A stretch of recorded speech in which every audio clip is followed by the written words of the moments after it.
So as you can see, we're not at the Chateau this week. We are out on location at Paul and Susan's house in Chateau. Now they've just bought this place, but it needs a full renovation. This 3-bedroom property is very typical to lots that you find all over France that you can pick up from 30 to 40,000 euros. What a steal, hey? Maybe not. One thing you have to remember with these type of properties is that more than likely you're going to need a new roof that's going to cost you 40 to 60,000, maybe even more. A new plumbing system, 8,000. New electrics, 8,000. A new faucet-tique, 15,000. New windows and doors, 10,000. The list just goes on and on. So your 30,000 can turn out to be quite a money pit. However, luckily for Paul and Susan, they don't need a new roof. So that's a big chunk of money they don't need to spend on this property. Now, the reason they brought it was really because of the view. The garden has a beautiful view over the countryside. Now, it does need a full renovation. So myself and Ted are here this week to knock out the ceilings on the top floor. We do have a lot more to go, but this is the first phase. So let's get on with the work. See you in there. So this is the room we're starting in first, one of the bedrooms. Now the idea is the first phase of the job is to take out the ceilings of each of the rooms, in the bedrooms, the living room and the hallways. So we're starting at the top and we'll work our way down. I think hard hats is a must for this one.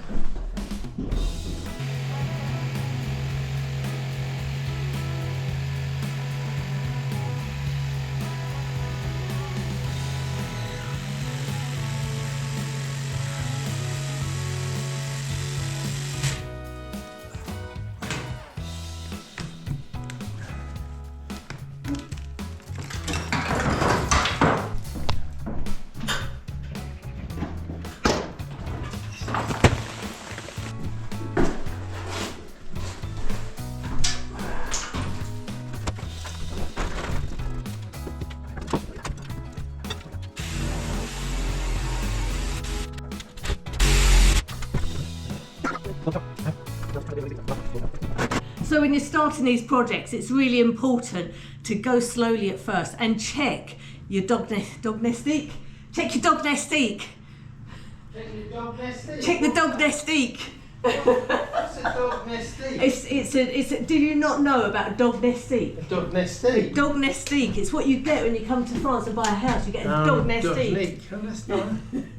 Yeah, I'll have to look that one up because I don't remember. As I wonder if it's what a French word for a diagnostic is. Could it be a diagnostic? It might be a diagnostic. I think it's a diagnostic. He's trying to piss out of me, that guy. He's trying to piss out of me. Let's do that again. So when you're starting a project like this, especially when it's not in your home, but even if it is in your home, you've just brought it. In France, you get a diagnostic. I was on a roll then.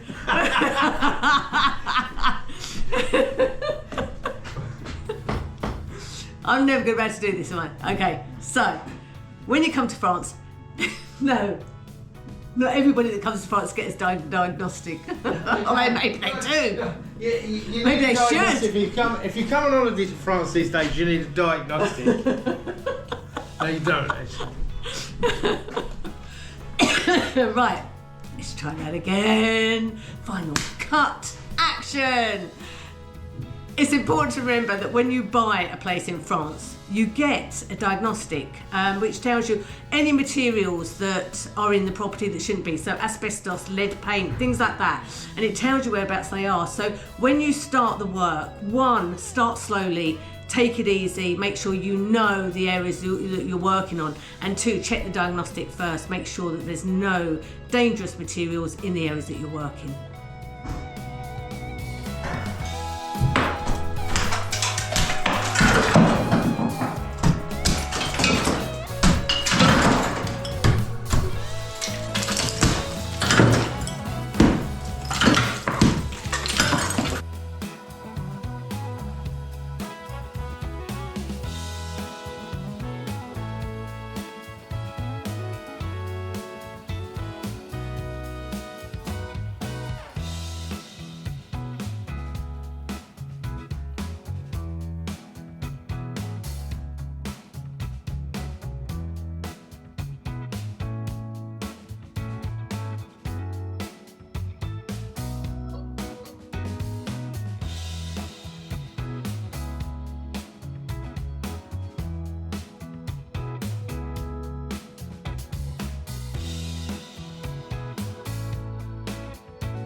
And always remember your PPE, because these jobs are extremely dusty and dirty.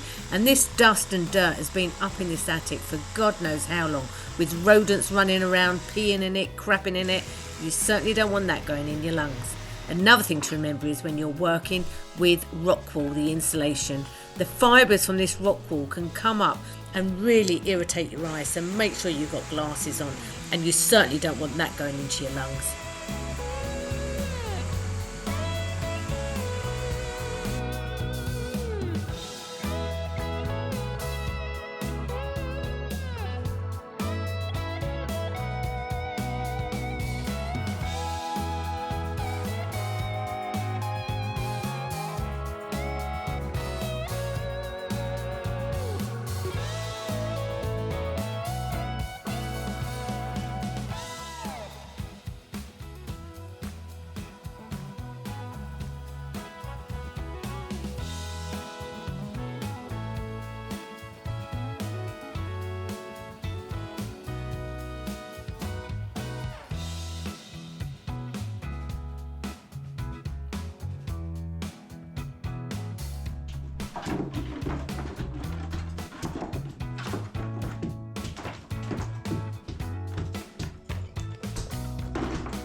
So we're all done in the first room complete.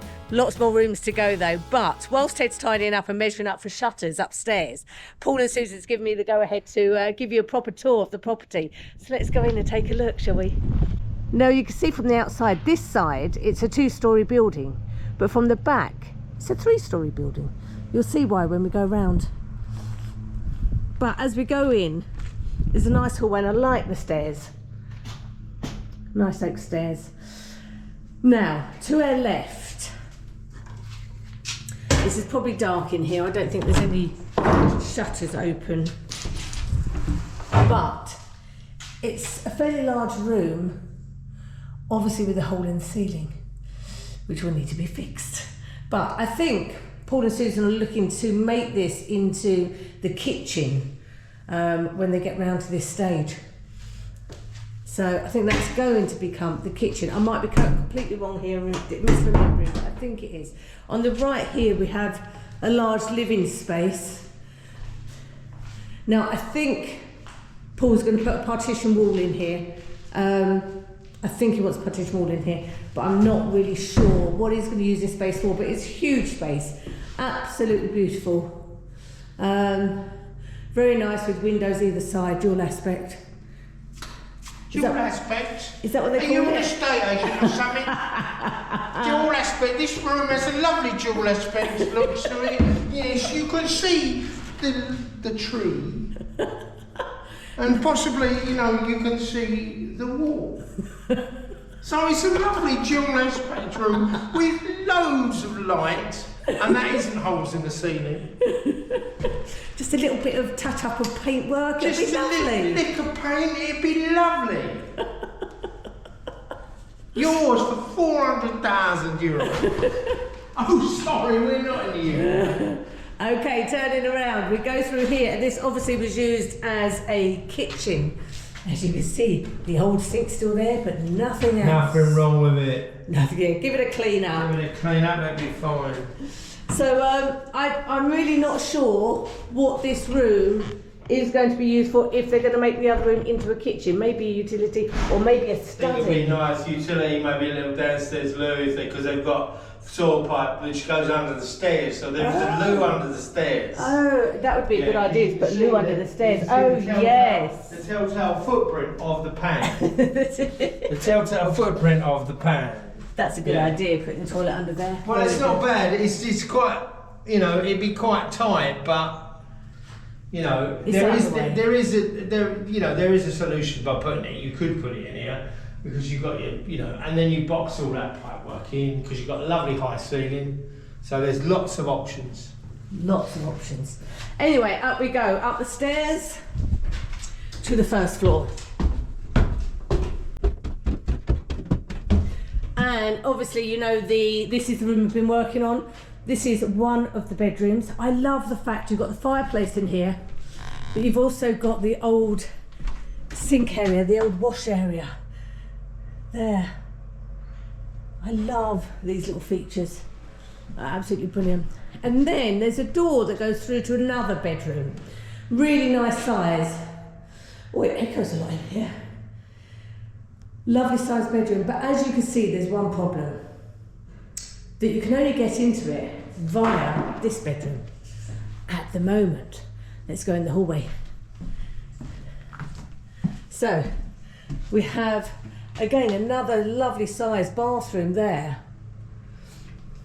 And then onto the landing, and this is where the plan is to knock a hole in here, lintel at the top, to have a doorway to go into the second bedroom. That way you don't have to access it via the first bedroom. Now the lovely thing is, these oak floorboards, although may look a bit of a mess at the moment, would come up absolutely lovely.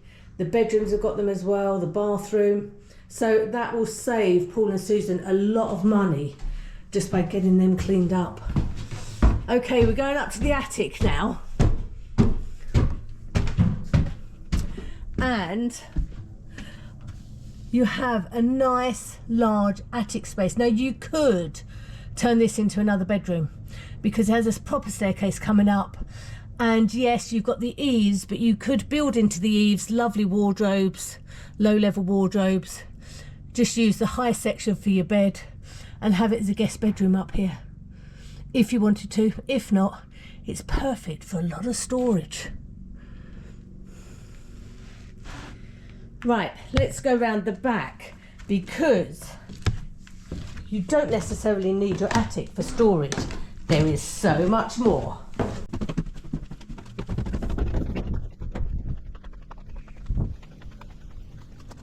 Now, I think Paul and Susan have decided that this area is going to be a driveway, which is why we've put all the rubble here. They're going to use it as hardcore to try and level this area of ground up. But if we go round, you'll see what I mean about the 3-storey from the back. So underneath the actual house, now this is just on the side of it, a lovely big storage area. So this is what I meant. You don't necessarily need storage. You have then another huge space in here. Now this space could again be converted into an amazing summer kitchen because you've got windows coming off of it. You've also got a doorway going into the next area. So this can be really usable space or just storage, but I think it would make a great summer kitchen.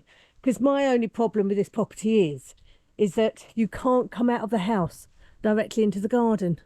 You have to come out the front door and walk round. So if you had a summer kitchen there, that'd make life really easy. There's a space above it as well, up there. And as you can see, there are the windows to the bedrooms, and you come down and you have more barns here. Now, I don't know what Paul and Susan paid for this property, but I know it was between the 30-50 grand bracket. And it's a lot of property for your money. Lot of property for your money. However, remember what we said in the very beginning. Once you've done all of that plumbing, electrics, new septic, they don't need a new roof here, which is really good news for them. But you've still got a lot of decoration on the inside. It's still really good value if you're planning to come and live in France. And even if you had the money and you just wanted to use it as a holiday home, when you add up how much you spent on holidays over the years, having a lovely family holiday home that you can use whenever you want, would be absolutely beautiful. And it's an investment. It's a property at the end of the day. So I think they've done really well for their money. Anyway, we're off back next week at the Chateau with some very exciting news.